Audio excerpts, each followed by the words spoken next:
La CIA del Veneto con le CIA provinciali ha organizzato, in vista dell'Assemblea Nazionale in programma a Roma il 28 e il 29 novembre, venerdì 23 novembre a Mestre, un'assemblea regionale dal titolo Il Paese che vogliamo. I temi trattati in questa mattinata sono quelli indispensabili che noi come settore primario richiediamo alle nostre istituzioni e alla nostra politica.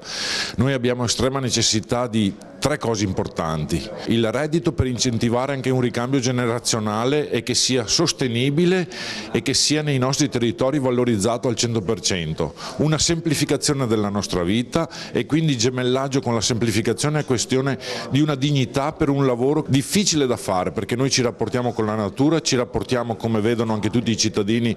e la collettività, con dei cambiamenti climatici, con delle avversità che talvolta noi non possiamo controllare ma sono imposte dalla natura, quasi lei stessa, la natura, volesse riprendersi quello di cui è stata privata. E la nostra sensibilità va anche in una visione di sostenibilità, nei 17 punti che la Comunità Europea presentava da raggiungere nel 2030, noi siamo convinti che abbiamo già un passo in più rispetto agli altri Stati d'Europa. Conseguentemente sfruttiamo il vantaggio che abbiamo per raggiungere gli obiettivi prima degli altri e far valorizzare chi è l'Italia e gli italiani e gli agricoltori del settore primario che tanto si spendono per un bene comune. Si tratta di una convinzione importante, ovvero che il primo passo sia un confronto ed una condivisione di idee e di obiettivi, mettendo intorno ad un tavolo agricoltori, mondo universitario e soprattutto istituzioni politiche. Chi è il governo è il soggetto che tratta a livello di commissione, a livello comunitario, per poter mantenere questo standard di risorse finanziarie che noi riteniamo essere determinante non solamente per il mondo agricolo ma per le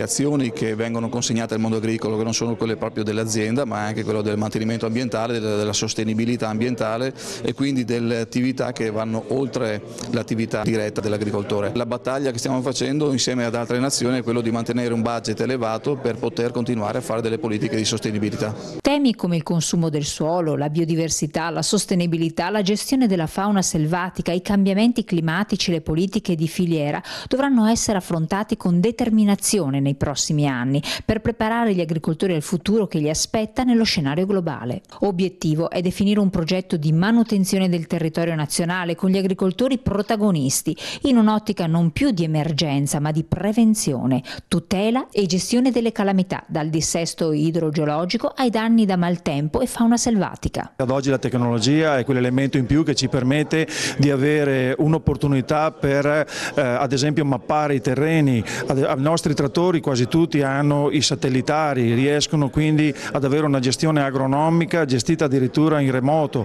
quindi la tecnologia è un elemento che ad oggi ci serve anche per ottenere quella sostenibilità che ci chiede il cittadino, che ci chiede il consumatore ma che ci chiede anche l'Europa per avere poi quei contributi PAC che noi tanto abbiamo bisogno, perché il nostro reddito ad oggi è determinato anche da un 30% da questa parte di contributo europeo.